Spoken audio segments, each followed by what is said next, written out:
Today we take our next step in LucasArts Month. As you may have remembered, this is a month dedicated exclusively to LucasArts games. Today we're talking about Star Wars BattleFront 2.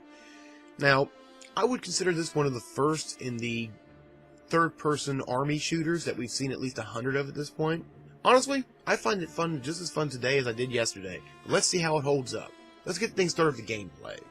Now yes, by today's standards, this game is a little behind the times in shooter land. However, the game still is fantastic good time. In every setting of the game, you have 4 armies you can choose to play as: the Rebels, the Empire, the Republic, and the Separatists. On top of that, there's also a mode where you can play as all the classic hero characters, which really ups the fun level big time. There's also Space Combat, and it's done pretty well here. I've blown through hours of playing with my brothers in this game, and I still will break this out from time to time, provided I can get a system to work with it. The battlefields can be so realistic you feel like you're in the movies. On top of that, there are plenty of modes to play. Whether it's story mode, there's one that's almost like a board game. When your pieces meet up, you have a battle. It can last for hours, and I guarantee you'll never get bored with it. It's fantastic fun. There are also different campaigns you can do with different sides. There are 4 of those. The story mode admittedly is rather weak, but the rest of it really holds up great. You have, like I said, plenty of modes to play, and they are all fun. This is one of the best Star Wars experiences I can say I've played. Overall, I give the gameplay a 7 out of 10. I have more fun with this game than I ever have in a Medal of Honor or Call of Duty. Just saying. Next up, we'll take a look at the graphics. Graphically, this game holds up pretty damn well. Much better than I even remembered it when I replayed it. I was shocked by how good the game looked. Now, is it HD 720 or 1080p? Hell no. But it's not garbage. And it's really not all about the graphics. Overall, I give the graphics for this game a 5 out of 10. Even though it's older, it holds up pretty well. Next up, we'll take a look at the soundtrack. Now, like a lot of games in the Star Wars franchise, it uses a lot of the songs from the films. So if you enjoy the soundtrack, odds are you're going to love this one. On top of that, the sound effects have really improved from their last outing in Battlefront 1. This is a fantastic Star Wars experience, and the sound really helps put you into the moment.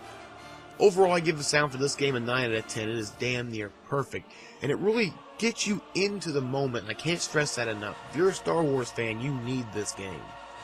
There's a reason people are still calling for Battlefront 3. Next up, we'll take a look at the story. I'll be the first to admit the story presented in this game is fairly weak.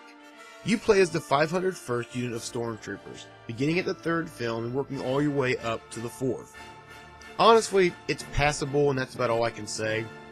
This could have been a great story mode, but with all the other content, I really just feel like the story just kinda got a lick and a promise. And so overall, I feel like the story only earned a 4 out of 10. Had it had anything like the films, it could have been really fun, but it basically just feels like a huge tutorial. Finally, let's take a look at customer care. Honestly, this game was well made. Other than the story mode, I don't have anything to complain about. Now, back then there was no DLCs day 1 or otherwise. There was nothing you had to unlock on the disc. This is what I would call the golden age of gaming. You didn't have to worry about some of the cheesy, fucked up tactics that we have today. On top of that, we also must remember that this was right when Electronic Arts began their takeover, if you remember. So this is one of the last quote-unquote army games that didn't have their stamp on it. This game holds up incredibly well, and that has to do with the fact of how much love the developers had for the source material, and just for the fans in general. And so overall, I give customer care for this game a 10 out of 10. This was exactly what they needed to do. They did it perfectly. Overall, this game earns a 35 out of 50. If you're looking for an army game that isn't about World War II, that isn't about killing Russians or terrorists, you just want to have a good adventure with some of your friends in the Star Wars universe, I can't recommend this game high enough.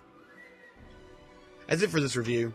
Until next time, my name is Vega Goose, saying thank you very much for watching, and if you want more like this, please head over to holdtheline.com. Vega Goose, out.